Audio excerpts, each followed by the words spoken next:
మహాభారతం యుద్ధం చివరి దశకు చేరుకుంది. యుద్ధ భూమిలో ఎక్కడా చూసిన రక్తపు మరకలు, చెల్లాచెదురైన ఆయుధాలు, విరిగిపోయిన రథాలు కనిపిస్తూ ఉన్నాయి. వేలాది మంది వీరుల శరీరాలు నేల కొరిగాయి. తాము జన్మించిన శరీరం నుంచి విముక్తి పొంది మోక్షాన్ని పొందాలని ఆశించే ఆత్మలు అక్కడే తిరుగుతూ ఉన్నాయి. యుద్ధ భూమి అంతా గాఢ నిశ్శబ్దంతో కమ్ముకుంది. అలాంటి సమయంలో మహావీరుడు గంగాపుత్ర తన చివరి శ్వాసలు లెక్కించుకుంటూ సూర్యుడు ఉత్తరాయణములో ప్రవేశించే సమయాన్ని ఎదురు చూస్తూ ఉన్నాడు. అప్పుడు అటువైపు నుంచి మధురమైన స్వరం వినిపించింది. అది ఎవరో కాదు, స్వయంగా కృష్ణుడే. భీష్ముడు చిరునవ్వుతో, కృష్ణ, నేను నీకోసమే ఎదురు చూస్తున్నాను, రావయ్యా అన్నాడు. మీ స్థితిని చూసి మీరు ఎలా ఉన్నారు అని అడగలేను. అప్పుడు కృష్ణుడు మౌనంగా ఉండిపోయాడు. భీష్ముడు శ్వాసను గట్టిగా పిలిచి, కృష్ణ, యుద్ధం పూర్తయింది, కానీ నిజమైన ధర్మయుద్ధమా ఇది? పాండవులు నిజంగా ధర్మానికి పక్షపాతం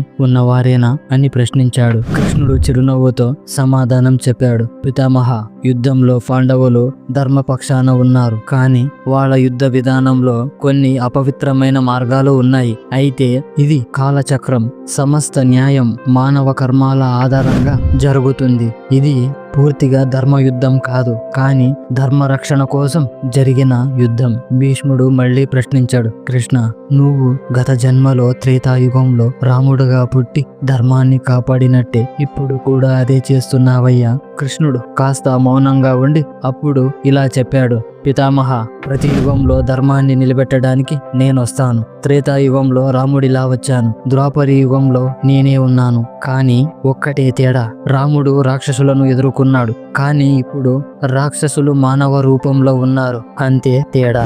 భీష్ముడు లోలోనే చింతిస్తూ, భవిష్యత్తులో ధర్మం ఎలా ఉంటుందయ్యా కృష్ణ అని ప్రశ్నించాడు. కృష్ణుడు నెమ్మదిగా జవాబిచ్చాడు. పితామహ, భవిష్యత్తులో అధర్మం మరింత పెరుగుతుంది, మనుషులు స్వార్థపరులవుతారు, కానీ అప్పటికి ధర్మాన్ని నిలబెట్టడానికి మళ్ళీ అవతరిస్తాను. అందుకే ధర్మాన్ని నాశనం కాకుండా కాపాడటం నా బాధ్యత.